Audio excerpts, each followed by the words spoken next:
Yes, children. So, good morning to all of you.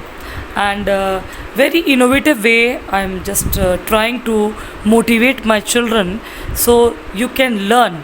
अच्छे तरीके से आप इस टॉपिक को प्रिपेयर कर सको। मैं हर दिन कुछ नया, कुछ इनोवेटिव लेके आती हूँ आपके लिए। हेलोएरीन्स की केमिकल प्रॉपर्टीज़ कुछ इस तरीके से हम आपको पढ़ाएंगे कि आपको एक ही बार में अच्छे तरीके से ये प्रॉपर्टीज़ याद हो जाएंगी और आप अच्छे तरीके से लर्न भी कर पाओगे चिल्ड्रन। हेलोएरीन, जैसे मैंने आपको बताया था, हेलोएरीन एक एरोमेटिक पार्ट होता है। एरोमेटिक हेलो डेरिवेटिव्स इसको हम कहते हैं। एल्काइल के जैसे एल्काइल हैलाइड होता है, इसको हम एराइल हैलाइड भी कह सकते हैं। हेलोएरीन की केमिकल प्रॉपर्टीज़ हम डिस्कस कर रहे हैं। केमिकल प्रॉपर्टीज़ को समझने के लिए सबसे इम्पॉर्टेंट बात जो आप लोगों को समझनी है, केमिकल प्रॉपर्टीज़ ऑफ हेलोएरीन्स में nucleophilic reactions are less reactive in compared to aliphatic alkanes। जो आपके एलिफेटिक्स होते हैं, एलिफेटिक्स एल्केन्स, जैसे मैंने यहाँ पर एक एग्जांपल बनाकर आपको दिया है इधर C2H5Cl, ये एग्जांपल मैंने आपको बनाकर दिया है C2H5Cl का। तो इजीली आप देखेंगे इस C2H5Cl में कि आपको दिखाई देगा बहुत अच्छे तरीके से कि जो C2H5Cls होते हैं एल्केन्स, एलिफेटिक हेलो एल्केन्स कह सकते हो जिसको, हेलो एल्केन्स हम यहीं लिख देते हैं। अब आपको समझ में आ रहा होगा आई थिंक। जो एलिफेटिक हेलो एल्केन्स होते हैं वो ज़्यादा रिएक्टिव होंगे न्यूक्लियोफाइल्स के प्रति। न्यूक्लियोफाइल्स जब अटैक करेगा, आपने बहुत ढेर सारी रिएक्शंस मैंने पढ़ाई थी आपको। NaOH को अटैक करवाकर अल्कोहल बनाया था, KCN को अटैक करवाकर साइनाइड बनाया था, नाइट्राइट को अटैक करवाकर नाइट्रो कंपाउंड बनाया था, ईस्टर बनाया था। तो ईजीली आपका जो एलिफेटिक वाला हेलो डेरिवेटिव्स है वो सब्स्टिट्यूशन रिएक्शंस देता है ईजिली, बट ये इसके कंपेरेटिवली लेस देते हैं। रीज़न होता है steric hindrance. Steric hindrance means resonance stability.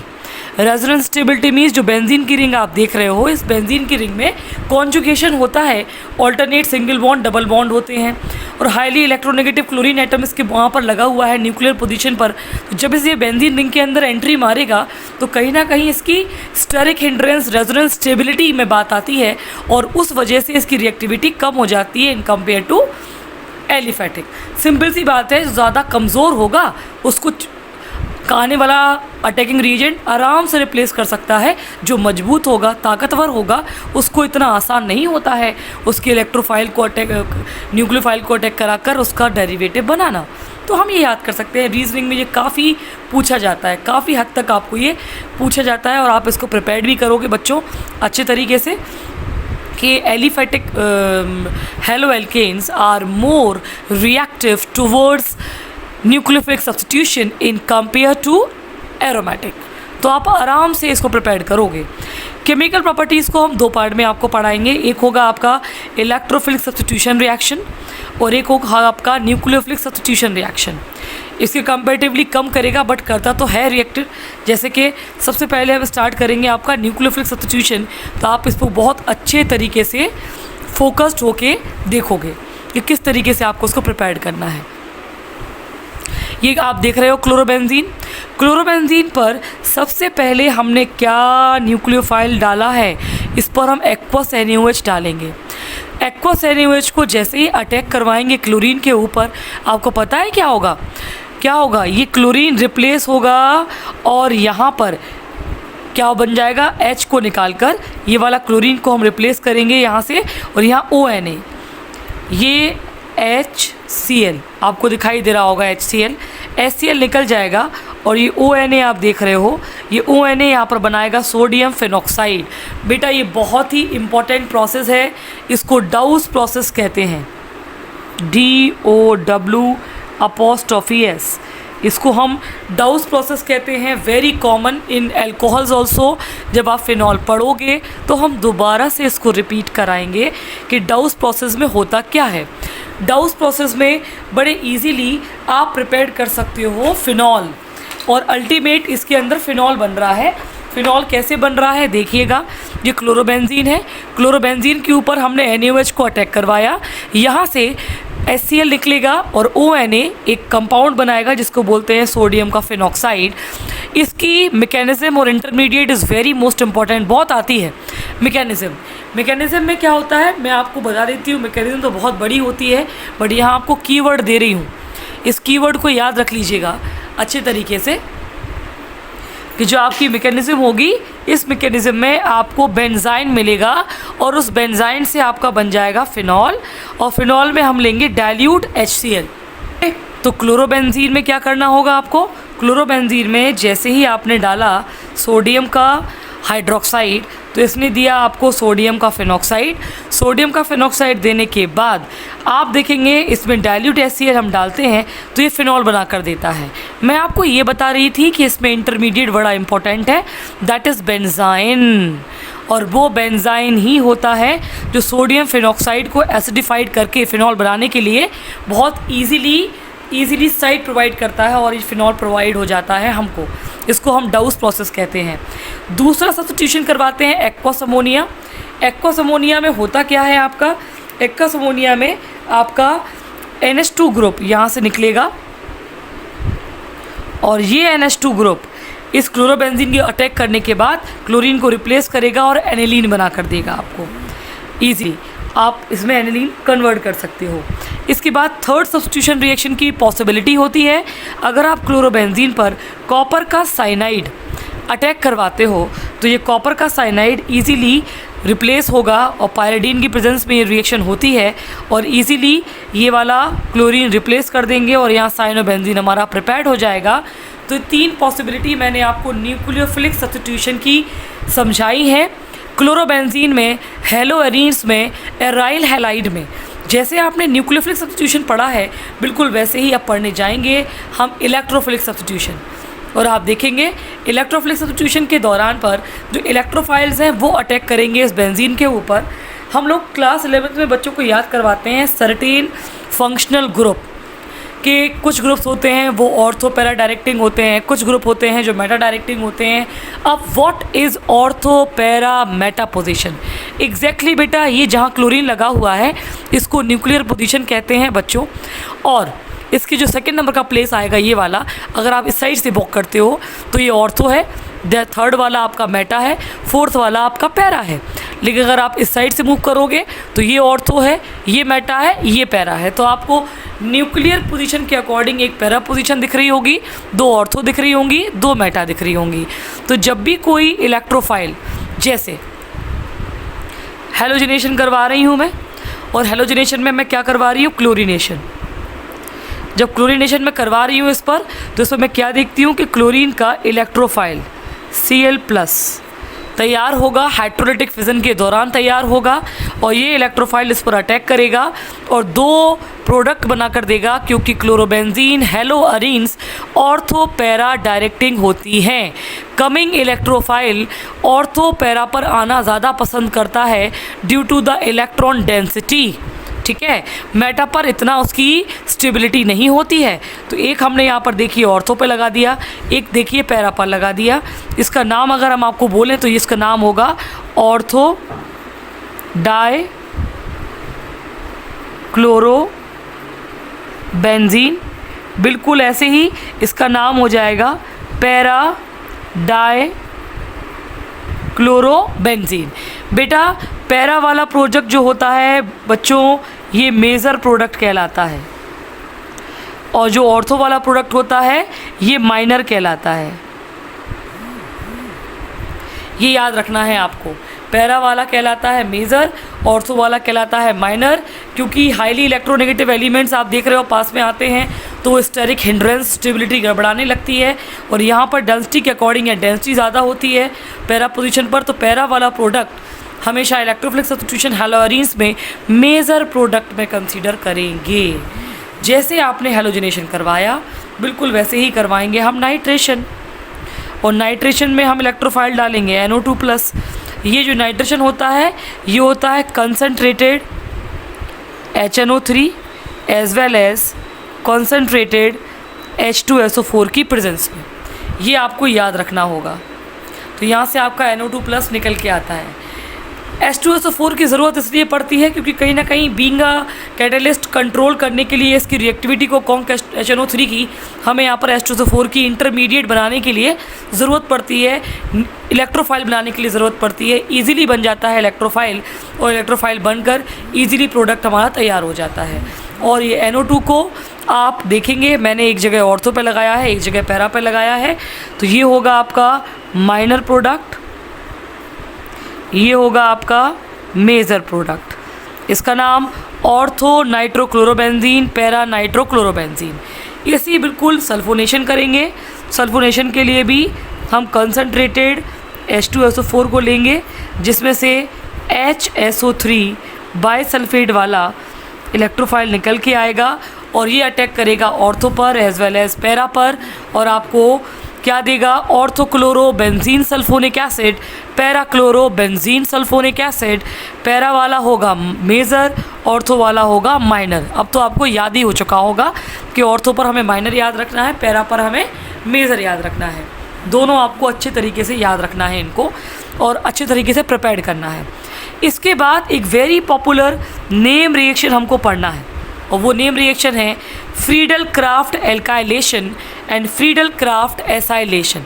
दोनों हम पढ़ेंगे, फ्रीडल क्राफ्ट एल्काइलेशन भी पढ़ेंगे और फ्रीडल क्राफ्ट एसाइलेशन भी पढ़ेंगे। और इन दोनों में क्या करेंगे, एल्काइलेशन में आप एल्काइल ग्रुप को निकालेंगे, इसमें आप किसका अटैक करवाएंगे, एल्काइलेशन में इसमें आप कराएंगे एल्काइल हैलाइड का अटैक, और एसाइलेशन में आप कराएंगे एसिटाइल क्लोराइड एसाइल ग्रुप का अटैक। यहाँ से आपका CH3 निकल के आएगा इलेक्ट्रोफाइल, यहाँ से आपका COCH3 निकल के आएगा इलेक्ट्रोफाइल। इस तरीके से इलेक्ट्रोफाइल निकल के आएंगे, और यहाँ जो इलेक्ट्रोफाइल होगा वो ऑर्थो पर लगेगा, पैरा पर लगेगा। ये होगा मेजर, ये होगा माइनर, इसका नाम होगा ऑर्थोक्लोरोटोलिन, ये होगा पैरा क्लोरोटोलिन। उसके बाद जब आप एसाइलेशन कराओगे तो एसिटाइल ग्रुप अटैक करेगा। अटैक करने के लिए बनाएगा ऑर्थोक्लोरो एसिटोफिनॉन, इसे आप बोल सकते हो ऑर्थो क्लोरो एसिटोफिनॉन। ये होगा पैरा क्लोरो एसिटोफिनॉन। सिंपल सी बात ये है, ये होगा आपका ऑर्थोक्लोरो, ये होगा आपका पैरा क्लोरो एसिटोफिनॉन। दोनों चीज़ों को आपको इसलिए याद रखना होगा बच्चों। क्यों याद रखना होगा, रीज़न बता दे रही हूँ आपको, क्योंकि इसके एसिटोफिनॉन के नाम क्वाइट कॉमन नहीं है, बच्चों के दिमाग से स्किप होते हैं, इसलिए मैंने नाम लिख के दिखाया है।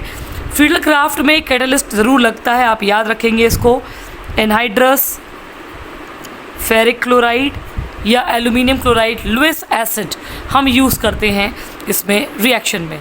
तो ये सारी आपने इलेक्ट्रोफिलिक सब्स्टिट्यूशन रिएक्शंस देखी यहाँ पर क्लोरोबेंजीन की, इजीली आपने स्टडी करी है इनको, और यहाँ आपने देखा है पूरी न्यूक्लियोफिलिक।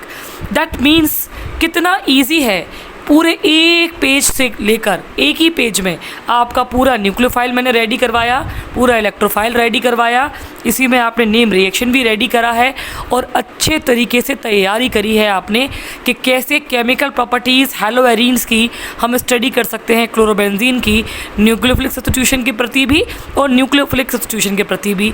इलेक्ट्रोफिलिक के अकॉर्डिंग ऑर्थो पैरा डायरेक्टिंग हमको याद रखना है, पैरा वाला मेजर प्रोडक्ट होगा, और यहाँ न्यूक्लियोफाइल के अकॉर्डिंग इसमें NaOH, एक्वस अमोनिया, कॉपर का साइनाइड लेकर हम इसमें फिनॉल, एनिलीन और साइनोबेंजीन तीनों बनाए हुए हैं।